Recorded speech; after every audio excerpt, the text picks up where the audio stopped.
Hello, everyone. We're going to get started. Welcome. Thank you for joining our panel on Green Audit Trails, Tracking Truth in Greenwashing. Hello to our virtual attendees as well. Hope all of you who are here in person are able to make it through the session today after lunch. I know I have a 2-year-old, so I know this is nap time. So I do understand if there's anybody who needs a little nap here while they're in here. We won't be offended. We'll look the other way. Yeah. So just some quick introductions. My name is Edith Wong. Your mic's not working. My mic is not working? Did it work? Oh, how about now? I think it just needs to be higher. Hello? Hello? Hello? I'm here still? Give me hello? Was this the one that was low on batteries? No, we're coming. Okay. Can you hear me? All right, here we go. Okay. Oh. Can you hear me now? Okay, great. Thank you for letting me know. So my name is Edith Wong. I have 20 years of experience as a forensic accountant conducting investigations into fraud and corruption and other types of more corporate misconduct. So as part of those kinds of work, I've done a lot of different types of risk assessments, looking at compliance and providing recommendations into internal control, improvements and remediation. So I'm a little bit of an interloper. I am not an auditor at all. I have no experience with auditing. But I am a lawyer, and I work with the firm Paul Hastings here in Washington, D.C., and I'm in the investigations, white-collar, and defense practice, doing everything from compliance counseling, compliance program development, compliance monitorships. Hopefully none of you have much experience having to deal with the compliance monitorship, but if you do, I'm sorry. And internal investigations as well as regulatory enforcement actions. So we're going to start with a polling question, just to kind of read the room and get an understanding of your backgrounds. So the question is, okay. So we wanted to see how familiar are you with the topic of greenwashing? I know some of you probably have been to other panels by now, so you guys get the drill. I see the phones are out to scan the QR code, and I think it should bring you to the question. But really just wanted to get a sense of this room, of how familiar you are, whether it's, you've heard the term greenwashing, but, don't really know exactly what it really means, to maybe you're an expert, like you already know all the regulations and you're here to listen in anyways. So I can't really see the screen from here. It sounds like the vast majority of you have at least a basic understanding, but there's quite a few of you that are really here to find out more, which is good, because I think the agenda for today is to help you get a better understanding of what this is all about. You're in the right place. So what we're going to start out with is give you a sense of what people are talking about when we talk about greenwashing. What is that? There's not really an official definition, and we'll get into that in a moment. Then kind of the reason I'm here is to help you understand a little bit about the legal and compliance framework, regulatory framework that's out there around greenwashing and sustainability-related issues. This is a highly evolving area right now. There's a lot of change. There's all kinds of different rules, laws, and regulations around the world that are being established about this, so it's going to be very confusing. So I'll hopefully help to maybe address some of that confusion. Then we're going to talk about some of the enforcement activity that regulators have been focusing on to give you an idea of where their issues have arisen for companies. So you can kind of think about what scenarios or examples of what's a red flag look like, what is somebody going to really be concerned about, as well as some of the litigation that has been out there as well. And then finally, we're going to go through the considerations when auditing these types of issues, greenwashing-related issues, sustainability-related issues, and we're going to, as part of that, walk through a case study. And in that case study, we hope we can kind of take you through an example of how we would address working through an issue that deals with potential greenwashing concern. What you need to look for, what sources of information might you be looking about, how would you think through that problem, since it might be a problem that some of you are unfamiliar with. So we're actually going to do our second polling question. We thought it'd be interesting to ask you guys for an example of greenwashing. So this is going to be presented as a word cloud. So I know it might be a little bit hard because it may not be a single word response that you're thinking of, but just put in whatever kind of comes to mind. I was telling Brian before we started that yesterday I was at a shop and they gave me a plastic bag when I bought something. And on the plastic bag, there was this big green letter that said green and eco-friendly. So I thought that was just a really good timing. I'm talking about a greenwashing panel today, and I think there could be a lot of, misleading kind of concepts on that plastic bag. So interesting to see what you guys have to say about these examples. Some great examples here too. I see a lot of things regarding inaccuracies, misrepresentations, things that may be misleading, altogether fake. I think all of these are hitting on, you're kind of doing our job for us, I think, in the coming slides. But all of those are hitting on exactly the types of issues that you would think about when you're thinking about greenwashing. And frankly, it's anything you can think of that might be having kind of a misleading character to it that could be greenwashing. So I'll turn it back over to you. Yeah, so greenwashing really is this umbrella term. As Brian had mentioned, there really isn't any universally accepted legal standard definition for greenwashing, but it refers to this situation where entities or companies are engaging in environmental related claims that might be misleading, might be deceptive, and might not be completely supported by data.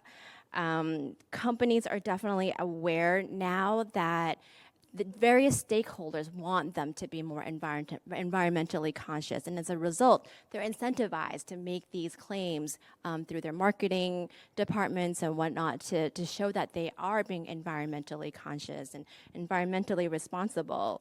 And this could also be driven by sales, because there's a lot of consumers now who do want to make choices that are environmentally conscious. This does lead to higher sales. There have been a lot of studies that have been made that really do show, there's a gas station that shows kind of like green bubbly letters versus one that doesn't really have that.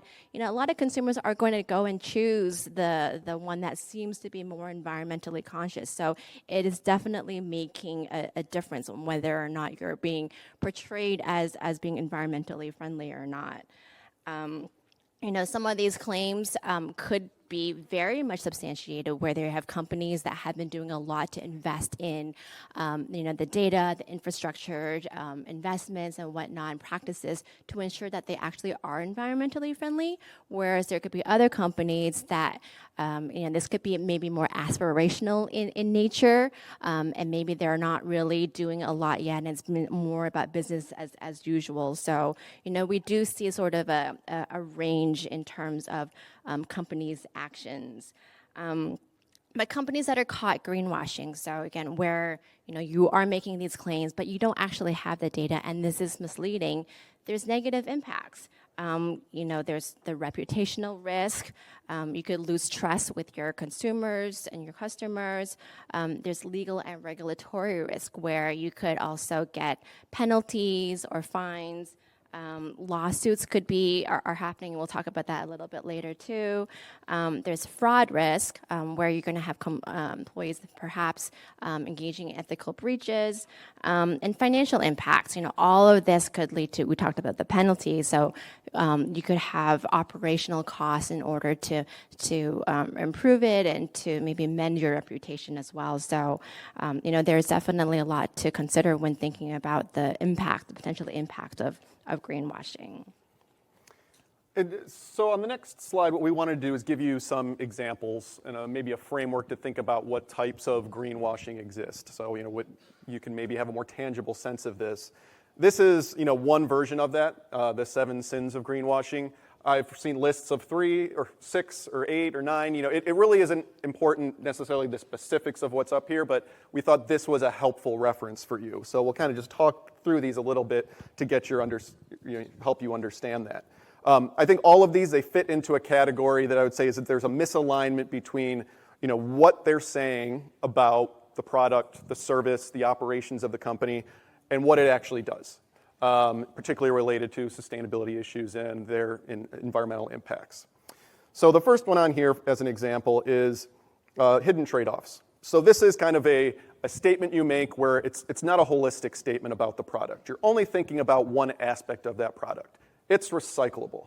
You aren't necessarily thinking about, for instance, how it's produced, what goes into producing that product. It may be a recyclable product, but maybe it takes significant energy to produce that product. That would be a hidden trade-off there, that you aren't kind of representing the full impact, sustainability impact of that particular item. No proof. This is a pretty straightforward one. This is effectively where you're making a claim and you don't really have a basis to support it. We'll talk about this later, about the importance of data and having support and substantiation for the claims you're making in various forms. But this is really the category where you may say, we are a 100% sustainable business. What does that mean? Are you a 100% sustainable business? How can you substantiate that? Fibbing. This is the straight out lie. This is where you know it's wrong, or you're pretty sure it's wrong. You don't have any reason to think it's true, and you're just going to go ahead and kind of say it about the product or the service or your operations. So it's not a question of substantiation or not having support for it. It's just factually false or inaccurate. Then we have, I think this is kind of at least the fun one for me at least, with false labels. I like to think of this not so much in the sustainability context, but rather more of the equivalent of the doctors approve, and they managed to find one doctor who signed off on thinking that product was somehow medically important. You could find people to do that too, to certify or sign off on a product, and they may not necessarily be a reputable organization or reputable anything. They might have been created for the purpose of providing that sign-off for particular entities or organizations. And so there may be questions around whether or not that's not really an accurate representation, that there's some beneficial, sustainable, or environmental aspect to that product. I'll cover the next three. So the next one is irrelevant. So this could be a claim where a company is making, but it's really unimportant or really irrelevant. An example is where if a cleaning product says it's CFC-free, but really CFC has been banned for decades. So claiming that it's CFC-free really doesn't mean anything because they're all CFC-free. So it's kind of irrelevant to be able to prioritize and emphasize that in marketing. Lesser of two evils is when you're trying to distract the consumer from probably the greater message, the greater impact. So an example of that would be organic tobacco. So, if a tobacco company is saying, well, this is organic, or I have biodegradable filters, but it kind of distracts from the bigger message, which is the production and the manufacturing of tobacco products has not only significant health risks but also environmental impact on the land as well. And then vagueness. So, making a claim that's just so not defined that it really doesn't really mean anything. It has no impact for a consumer in trying to make an informed decision as to whether or not to purchase that product. So, my plastic bag example, if it's green, if something is saying this is all natural, it's clean. These are really vague terms that really doesn't help the consumer make their decision. And just one thing to add on the vagueness, I think you will find as we start to go through some of the examples and look at where there's been issues, at least in these early stages of litigation and regulatory attention, vagueness is a really important one, because a lot of companies will use that to kind of hide some of the negative aspects that they may have from a sustainability and environmental perspective, and that vagueness provides them a little bit more flexibility. And so you'll see a lot of people questioning that and the accuracy of those representations. So before we go into the legal and regulatory framework, I just wanted to highlight some of that. That greenwashing is certainly something that's getting a lot of attention in the media. So 3 just kind of examples that I just found from a quick Google search. But one that I wanted to highlight was the BBC article that I thought was kind of interesting. I'm sure many of you know about B Corp status. So these are companies that have done certain certifications in order to get this designation that they're either environmentally or socially conscious. There's a high bar for certification. You have to meet certain tests. You have to provide certain documentation. But recently, a number of these B Corp organizations have been targets for investigation over the legitimacy of their status. So it's just interesting to see that even ones that we think are, supposed to be environmentally and socially conscious are still getting attention and scrutiny for potential greenwashing claims. On this slide, actually, I just also wanted to bring up social washing, which is another, I guess, a term that it's gaining prominence in the discussion of ESG elements in the media and everywhere. But this is the counterpart for greenwashing. So social washing is where a company is making claims, oftentimes unsubstantiated, about their social responsibility and the positive impact that they're having on societies and communities in which they operate. So that's another one that's, I think, interesting to watch. There's also forced labor issues that we're seeing from different companies. There's also a plethora of legislation that's coming out about forced labor and looking at supply chains. So just something to kind of also think about. Yeah, and I think you'll see the frameworks that are out there now for focused more on sustainability topics, climate, greenhouse gases. A lot of those, you can see those being also imported for a lot of those same objectives. Yep. Mm-hmm. So now we're going to switch a little bit to the legal and regulatory frameworks that are out there related to these types of issues.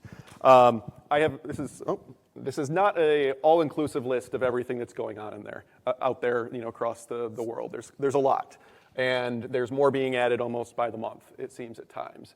Or their status is changing, they're being revised, or things are being discussed or advocated for.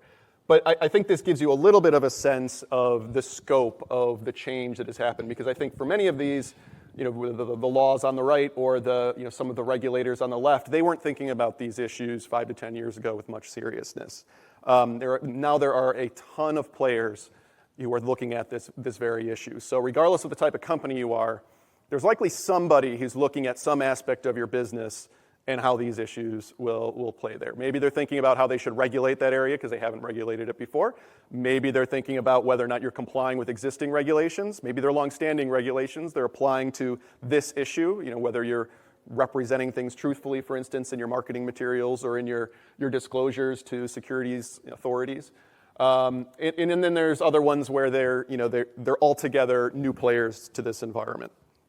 As you can see, for instance, like California has really taken an active role in establishing their own laws and system for looking at some of the climate-related issues. But this, I think at the same time, this framework remains in flux. So there's going to be more. I think recently, just in the last month or two, I think Canada just passed a new greenwashing law. So this list is only going to be expanding, not getting smaller. And it can be easy to get confused and think, get paralyzed by change. Like, what am I supposed to do? It's going to change tomorrow. It could change another month from now, another 6 months from now. How am I supposed to start thinking about this? But I think particularly in an audit context, I think you can break this down a little bit, because for your organization, there's likely to be a subset of issues that are really relevant for you. If you're not in financial services, a number of those stakeholders, they fall off the list because they don't really care about your organization, your products, your services, your operations. If you're not operating at all in the EU, a lot of those stakeholders are also going to fall off your list. So very quickly, I think for many of you in your organizations, unless you are a truly global organization, which there are plenty of large companies that are, but that have a significant presence in a lot of these jurisdictions that are going to trigger application of these laws, you're probably going to have a narrower set that you really have to worry about. But then there's also, I think the other piece of that is, even if you are a global company, even if you may be subject to the jurisdiction of a lot of these various regulators, there's some kind of common considerations that you can take into account when thinking about how to address these issues that will help you probably, at least at a baseline, meet a lot of the base compliance obligations that they are trying to impose and would like you to comply with. And then I think the last piece is, particularly for your role, is also, I think we'll probably reiterate this as we go on, but I don't think auditors should see themselves as operating in some silo or from other people. You should have other stakeholders and experts, subject matter experts in your organizations, and outside advisors even, who can help you understand these issues and how you're supposed to address them. So it looks complex. It looks like it may be a lot to try to understand and piece together, what do I need to worry about? But I think there are ways to start to tackle that. Yeah, and just to echo Brian, I mean, the key takeaway we really wanted to emphasize on this slide is that there's a lot out there, but you just have to kind of weed it out to figure out what's relevant for you and your organization, which is going to change over time, but it's just, figuring out what is relevant for your jurisdiction, your industry, and it's going to be different for everybody. And so this is my attempt to, at least for the kind of core sustainability concerns that you see around issues of greenwashing, way to kind of break it down. Now, this is not inclusive of everything that has a sustainability tie-in. And one thing I would highlight that isn't inclusive of this, included in this, is some of the due diligence requirements you're seeing discussed. For instance, the EU has, recently, made a big push on that and starting to consider sustainability issues during your due diligence processes. But I think these three, in terms of, a lot of the greenwashing type concerns that we saw in the very beginning, really capture the main issues you really need to be thinking about. Marketing. What are you saying to the public to market your products and services? About your operations and your products and services. Those two pieces fit together to a significant extent because, as Edith was saying, if an individual is buying a product and they're buying a product from an organization that they feel is aligning with their values from a sustainability perspective, that may cause them to be more likely to buy your product versus somebody else's. And if that information you're putting out there is not accurate or misleading, that raises concerns about whether or not you're making truthful disclosures to the public.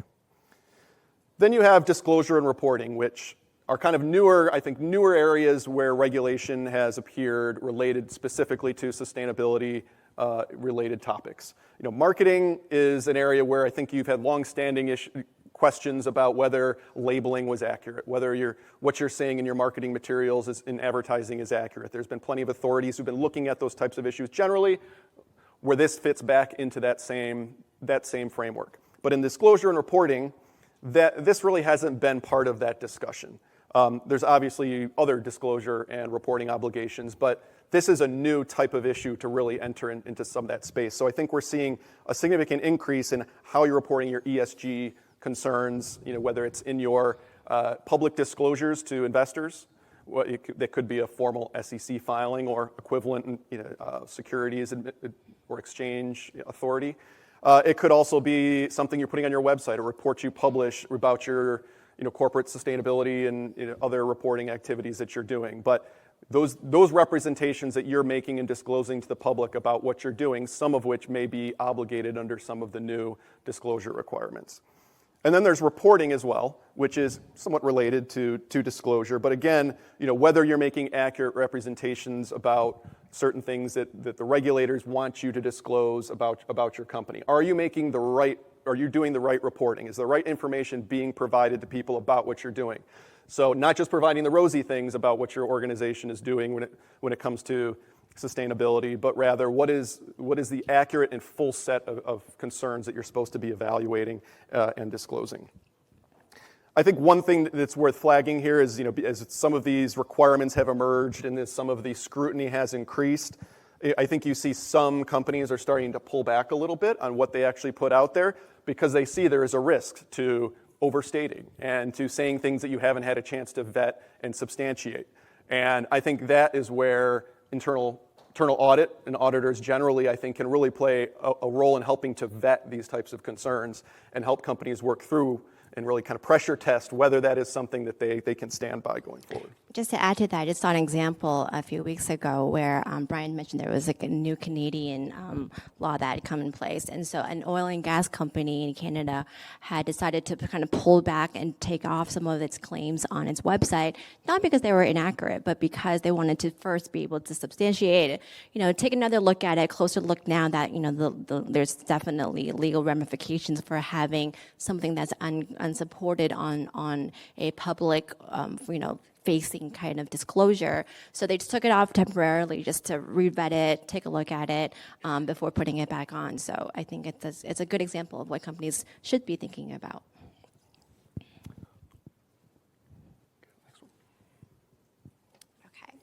So, as Brian also mentioned before, there are different frameworks that you can use to look at examples of practices for greenwashing. So the one that we had before, the one that was the 7 sins, that's more of an educational framework, whereas this one is the Green Guides, and it was developed by the United States Federal Trade Commissions.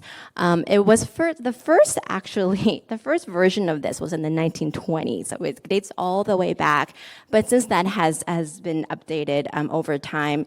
In fact, it was open for comments, and so I know they got over 7,500 comments from the public. So it's something that that people are definitely thinking about and looking at. The Green Guides offer more specific guidelines for companies on how to substantiate their environmental claims.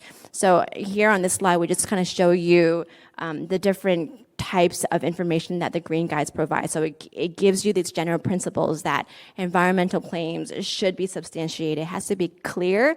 It should be specific.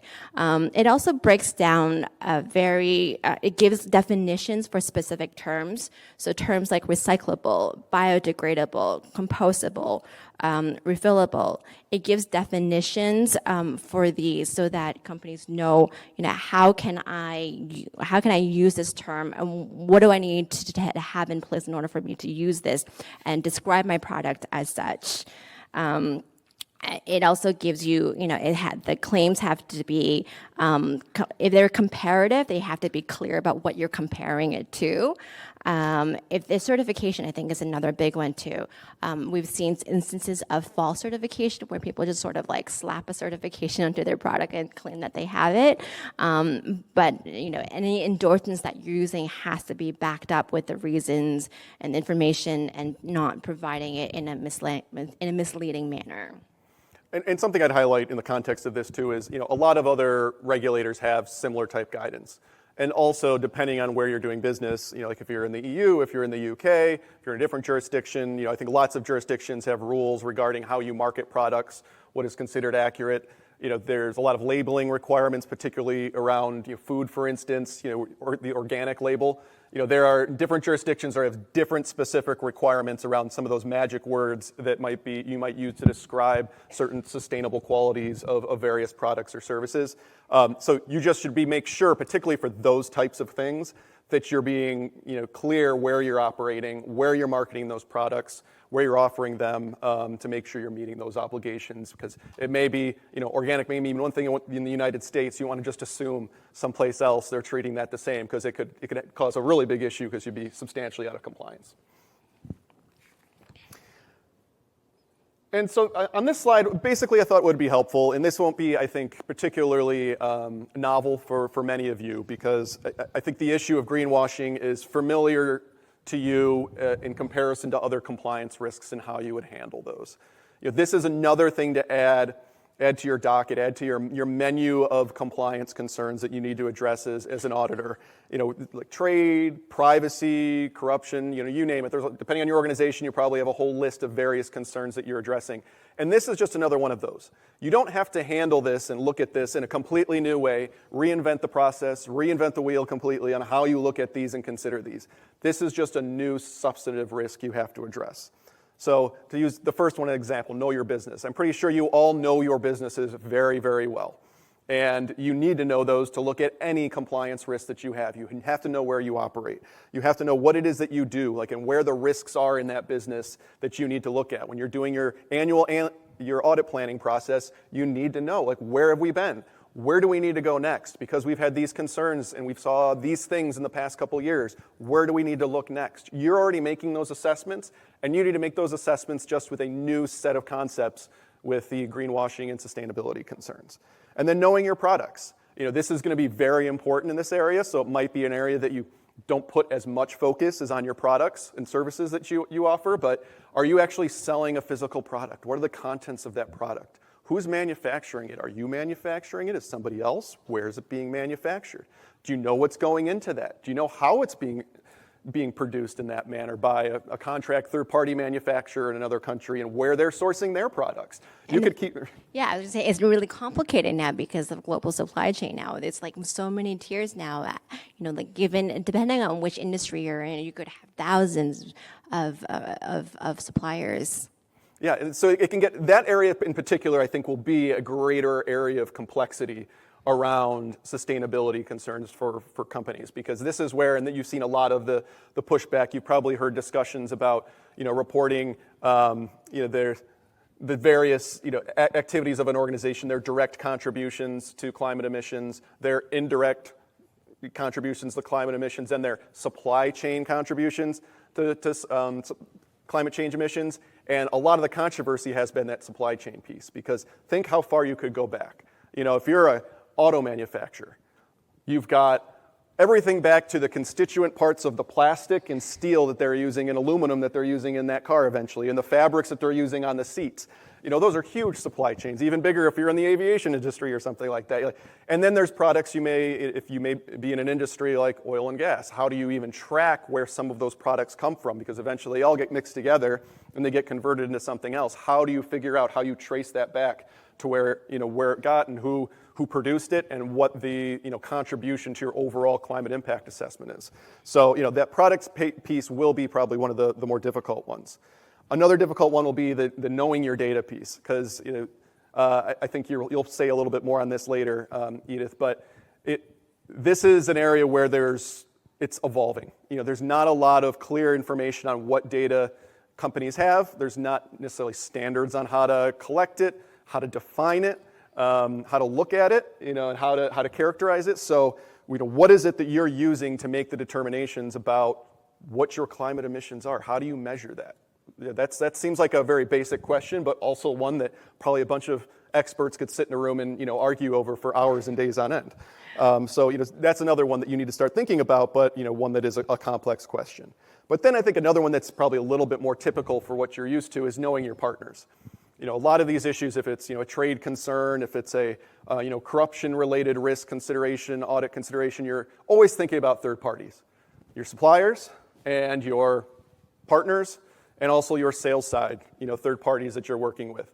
There's people who are representing your products in the market. How are they representing your products in the market? How are they characterizing those products? Are they relabeling them? Are they saying they are something they aren't? They may come asking to you to actually ask about the products that you are offering to them and what you're doing to produce that product, what the climate impact of your production activity is. And then your suppliers understanding what they're doing for you and what the constituent parts of that are, into your product. You may need to have a better understanding of what what the contents are and how they're sourcing those when they're, preparing a widget. I guess one thing I neglected to specify here, but I think I want to return to is services. So, because I think it's easy when we think about products for this. I think the services piece, it still matters. And you see this, in the tech sector, for instance. There are significant energy costs and climate impacts from operating data centers and having the heavy processing power that you need to, whether it's AI and other technologies. Those things have tangible climate impacts that there's greater expectations that you're trying to minimize those, address those, offset those, and understand what those impacts are. So even if you're more of a services-oriented business, or you think of that as more of a services-oriented business, that is still relates to these same issues here. So if you're making representations about your organization and you're in more of the IT sector and you're saying, we're a 100% sustainable company, you still have to think about, wait, is that right? We are, doing X, Y, and Z to manage our climate emissions, but we have a lot of gaps. I'm not sure we can make that statement right now. So you need to consider that. And then finally, the last piece is know your program. This should fit into your existing compliance program as a whole, where you're managing your other compliance risks. Your organizations all manage those differently. But what is the governance structure for looking at sustainability considerations? Is there one? I bet a lot of your companies have not yet clearly defined this. Maybe they have it at a surface level, but it's not really clear. Maybe there's not reporting. Is there reporting to stakeholders on clear sustainability issues? Are you thinking about what it is as an auditor that you need to make sure to get to the right people when you find an issue? Is it just enough to make sure it's in a report that has a mass distribution to 20, 25 different people, or are there certain things you need to say, wait, this is more significant, I think. I think we need to start getting more intense attention to this from our stakeholders, where if you saw something that's more comfortable or more familiar, from past experience, like a corruption issue, you're like, oh, well, I can't let this sit. I need to raise this. Well, increasingly, some of these concerns, if they're significant enough, could also require that sort of escalation. So you really just need to think about, for your organization, what makes sense for you and where those risks really arise. On this slide, I just wanted to also add that I think internal auditors are really uniquely positioned within the organization to be looking at greenwashing claims. Unlike some of their other counterparties and other groups, such as like marketing, for example, you really do have this comprehensive view of the business operations. You also have the independence and the objectivity to be looking at the claims and to provide recommendations and raise, concern if you're seeing red flags and where claims are not necessarily substantiated. You guys are used to looking at different types of data to be able to identify discrepancies and compare them between public information versus internal reports and internal sources to identify those discrepancies. So I think you guys really are, in this like center area where you can see all of that and be able to pull it together to identify those risks within the organization. Yeah, and that's an excellent point. One thing I would add to that is you also likely understand the data better than 90% of the people in your organization. Even if this particular type of data is unfamiliar, you probably know how to use it, how to think about it, how to manage it, how to organize it in a way that the lawyers sure don't know. So, we're not going to know. So we need somebody to interpret that for us. And so I think a lot of times we look to auditors to say, hey, can you help put A and B together? Sometimes the finance folks can help us do that too, but I think auditors really bring those two pieces together, the analytical piece, thinking about the issue a little more broadly that sometimes the other specialist functions in an organization aren't able to do. And the third area I would add is risk too, obviously, because people who are sitting in the marketing department coming up with advertisements aren't thinking about risk necessarily. They're thinking about how to maximize their profits, maximize revenues and sales. So being in this kind of wearing a different hat is really important to have this holistic view within the organization.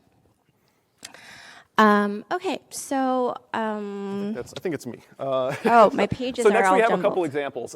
So we've talked about a lot of these, so we won't belabor these points. And I don't think for this audience in this context, it's helpful to kind of go into here's a bunch of cases and let's walk through the specifics of them. This is the fine for so-and-so, et cetera.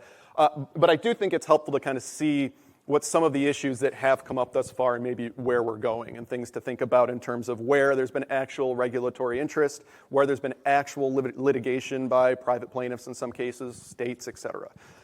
So we've grouped like 4 sets of examples. I wouldn't call these categories that everything fits into.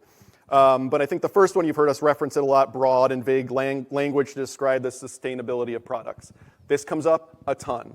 One industry I've seen a ton of activity with is in the transportation industry. I've seen it a lot with airlines, that they're discussing that they're taking a sustainability-focused approach to their futures.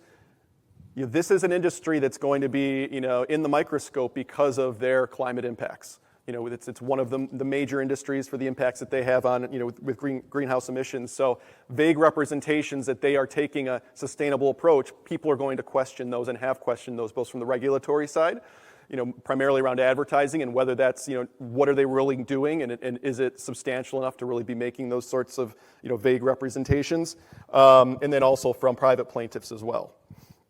You've also had some consumer suits, related to the transportation and airline industry as well, questioning, whether there's some aviation fuels, for instance, that are supposed to be more sustainable, potentially because of how they're produced. So there's been questions raised about that, or about carbon neutrality of particular, their operations, and the accuracy of those representations when you consider everything that they're doing as an entity. The second one, the false and deceptive claims regarding recyclability of products. This is kind of like the hidden trade-offs one. I think to a significant extent, this is not looking or not representing the product holistically. We're thinking the full life cycle of that product. Again, it might be made from recycled materials or maybe made from sustainable materials. but the process you need to go through to turn that material into a finished product, into something that somebody's going to wear if it's clothing or they're going to use, there may be significant negative impacts, environmental and sustainable impacts in terms of it releases toxic fumes or something like that. It takes a substantial amount of energy to produce. You need to look, these types of challenges have come where it's seen as only focusing on that one element of the product that has a potentially positive sustainable benefit without looking at the full overall sustainable impacts. Then the third category here, the misleading and false advertising related to carbon emissions and carbon neutrality. I touched a little bit on that on the first one, but I wanted to highlight here where we see a lot of activity, again, unsurprisingly, is in the oil and gas industry and sector. A lot of those companies are looking at renewables. They're trying to adjust their business strategies to better address some of the social concerns that the public has regarding the impacts of fossil fuel emissions, et cetera. Well, there have been a number of challenges regarding what is behind some of those claims and challenging whether or not what they're saying about operating more sustainably, addressing their carbon footprint, et cetera, whether that is truly representative of what they're doing considering their broader portfolio of impacts from a climate change perspective. I was just going to add, under that category, there was a company in the automobile industry a few years ago that had a really large fine because it had, misrepresented the emissions data that was coming out of their cars. So to touch on your point about just the fines that are coming out of these, that one was probably one of the biggest ones. We've had some smaller ones, obviously, too.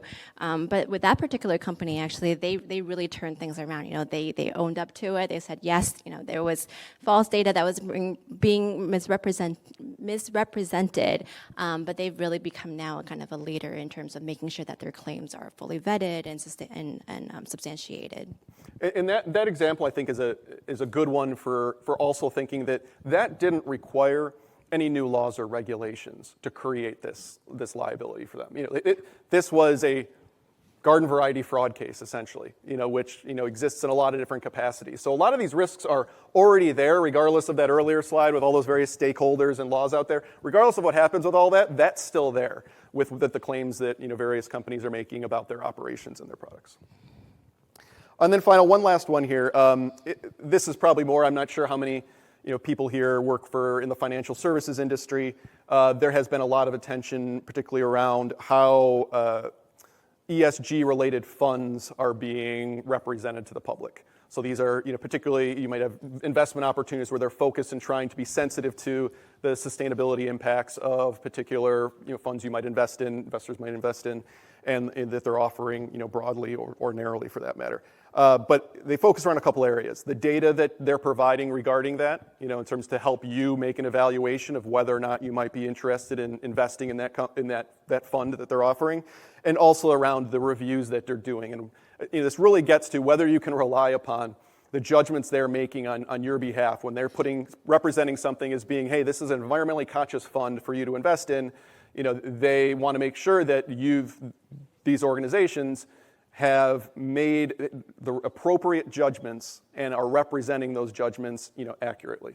They provided data that's reliable, that's not incomplete. They've provided gone through a due diligence process that actually considers the risks as they've articulated in their prospectus and things like that, that outlining what the investment is all about. So that's another area that we've seen a lot of the traditional financial, systems regulators looking at as well. And I think I just highlight two other quick ones, and then we'll move on from this. But you've also seen activist shareholder actions where they're really going, there's been certain groups of activist shareholders who've tried to work through the governance of various companies to try to impact how they're doing business, trying to impact who's being nominated to their boards, implementing various proposals. This is a very contentious area right now. There's also, we've seen another example of another type of situation is the European Central Bank was fining banks for not, on a timely basis looking at their climate risks and assessing their climate risks. So these pieces are, already out there broadly in a variety of different forms. One other thing you see is kind of a little bit of a counter movement to all of this. We're talking a lot about why you need to think about these issues, but you also have an increasing anti-ESG movement that you probably many are quite familiar with. I know here in the United States, many of us are very familiar with it, particularly amongst certain parts of Congress. here, and as well, certain states' attorneys generals have been very active about pushing back against some of the disclosure obligations that other regulators have been pushing, but also even kind of self-imposed, obligations that the companies are saying we want to emphasize this. And so we see kind of a pushback against some of the regulation that's suggesting we need to do more disclosure, more focus, address these types of concerns, sustainability concerns, and then you also see kind of the reaction to that. You've also, a good example to think about as well from the non-U.S. perspective. There was a lot of speculation related to, what are we to think about ESG following the EU parliamentary elections? What does that mean? Is all this going to get thrown out? Is this all going to change? What is the great, 5-year plan here when we're all trying to think out, look out in our time horizon and think, what do we have to do as a company to try to manage our risk? I think, and I'm not sure everybody would agree with me, but I think there's a general upward trajectory. The public who's going to want to care about these issues is going to want to see that companies are doing something about them, that they're being truthful in what they're representing about these issues. And it's a multi-jurisdictional issue. It's not just one jurisdiction or another. So there's always going to be players who, they're going to want more disclosure, they're going to want more attention to these, and there may be some who want less disclosure or aren't as focused on it and not emphasizing it much. But I think that trend is still going to be upward. I would not get bogged down in your roles in trying to read the tea leaves. Again, because these aren't going away. Even if something changed at the federal level in the United States, you've got the states doing something. Even if in the EU decides to pull back a bit or delay some of the regulations they've been looking at, you could see member states imposing, similar, and there are member states posing their own different obligations. So this isn't going away. It will continue to be an issue. Yeah, and earlier I had mentioned social washing as well, and we definitely even see it there too, where there is this increasing movement towards being companies required to disclose it. They've been required to not only produce it in their public reports, but have it on their website. They have to submit questionnaires. So there really is this very tangible increase in the information that's being required to be disclosed. So I guess with about 15 minutes left of our presentation, we're going to move to the audit considerations and case study. So we're going to talk about, kind of specifically what to kind of look for, considerations that you should think about as you're thinking about greenwashing and incorporating it into your programs. As we talk through this, we wanted to also weave in a case study. So the case study that we've decided to use is this scenario where we say your company reports that it offsets 100% of its carbon emissions with carbon credits. So this claim seems very commendable, very much in line nowadays, I think, with consumers who are environmentally conscious and wanting to support companies that have these kinds of desires and intentions to be environmentally friendly. And so the question is here, as internal auditors, what's our role? How do we think about this? How do we ensure the accuracy of this statement and avoid any potential greenwashing? So as we talk about considerations, we'll kind of try to weave this case study into our discussion. Okay, so the first for risk assessment. So as I had mentioned before, internal auditors really are uniquely positioned within the organization to be thinking about the risk. First and foremost for greenwashing, I think the role really is to identify the discrepancies between what the company is reporting as their steps and what they're doing to support environmentally friendly initiatives and what they're actually doing.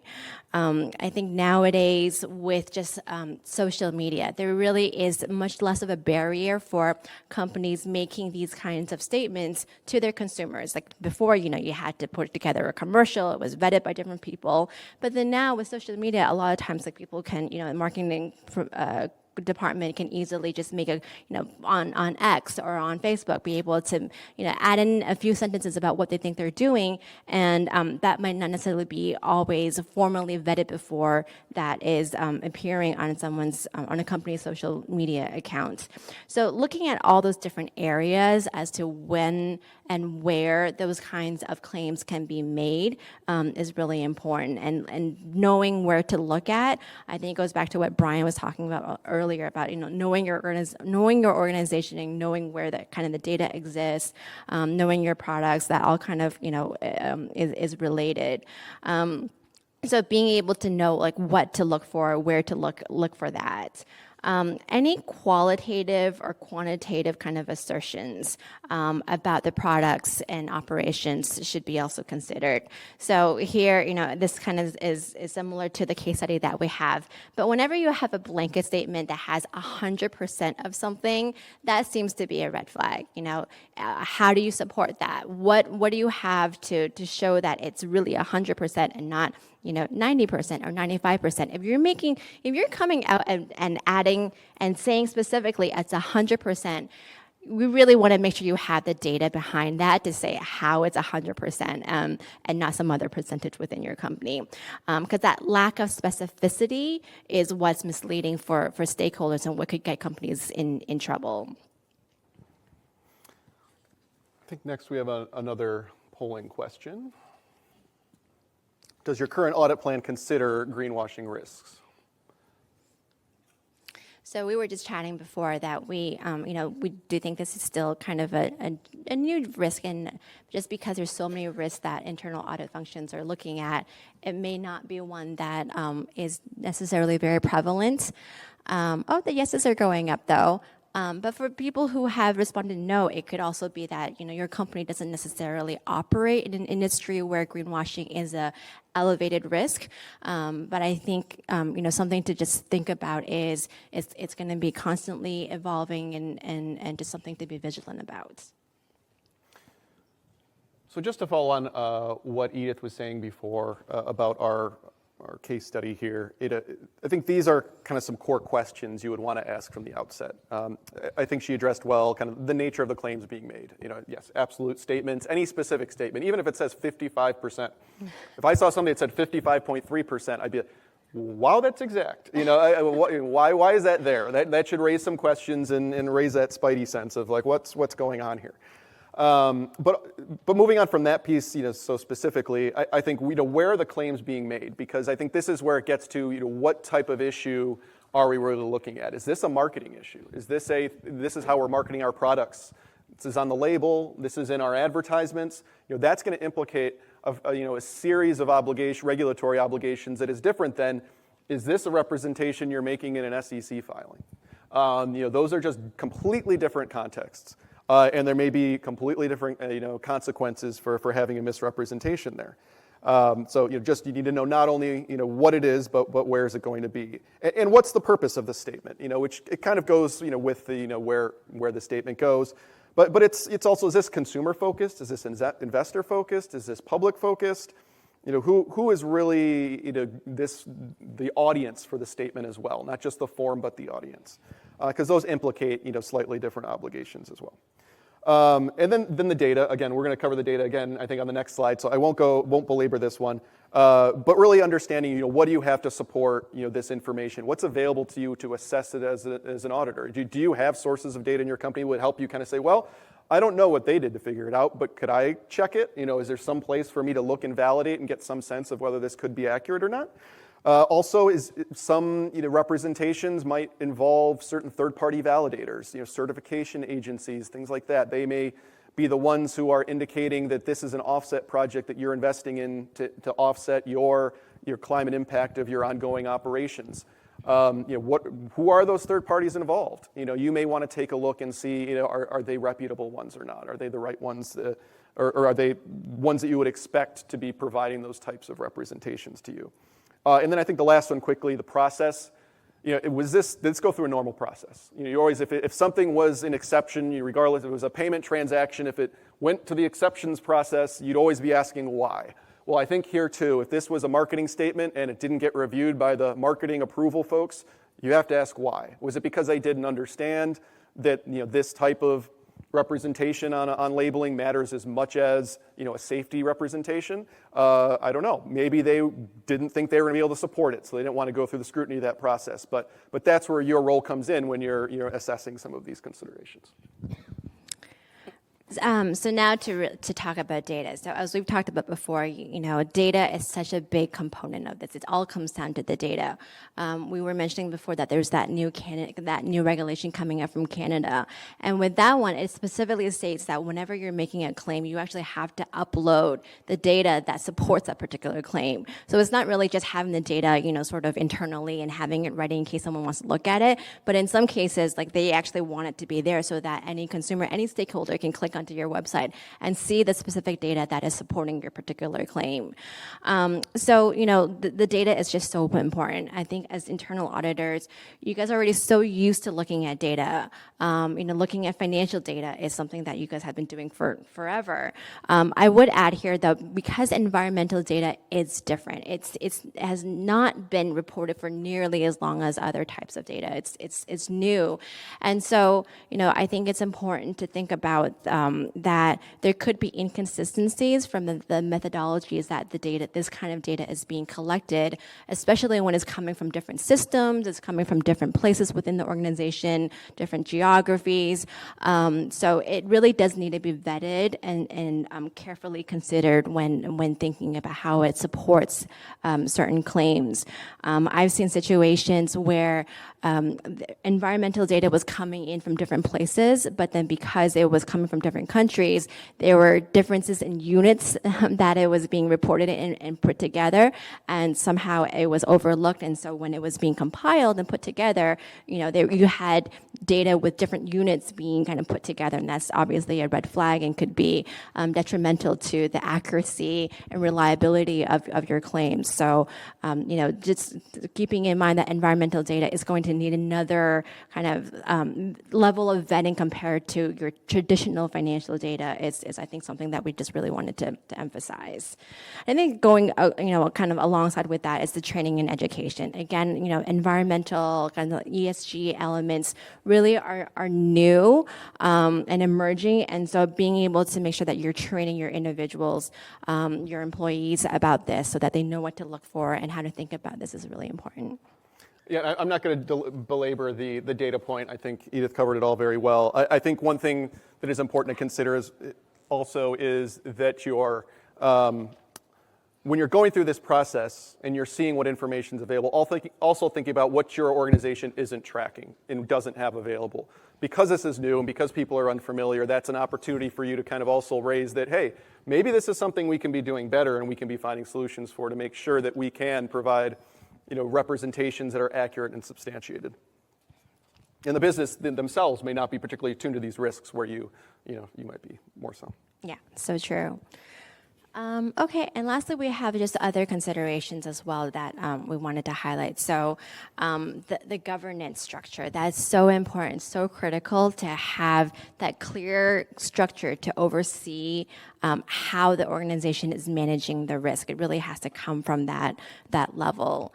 What we've seen is really effective too is to have a panel of cross-functional ESG working group where you have people from marketing, from internal audit, from operations, just from different parts of the organization to come together and talk about the risks and how accurate are these claims. When you have these different stakeholders coming in from different views from the organization, that's how you can really ensure the accuracy and consistency.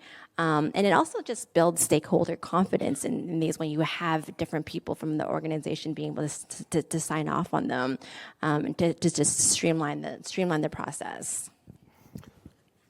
And I think you've covered the governance piece, but I think governance is just a critical piece of this to further consider because it's an area that's probably not fully developed in most of your organizations with regards to these risks. We do want to address some of your questions, so I will jump to the questions. I'll go to the first one on the list here. We have, what are the legal expectations for internal auditors to actively address greenwashing risks?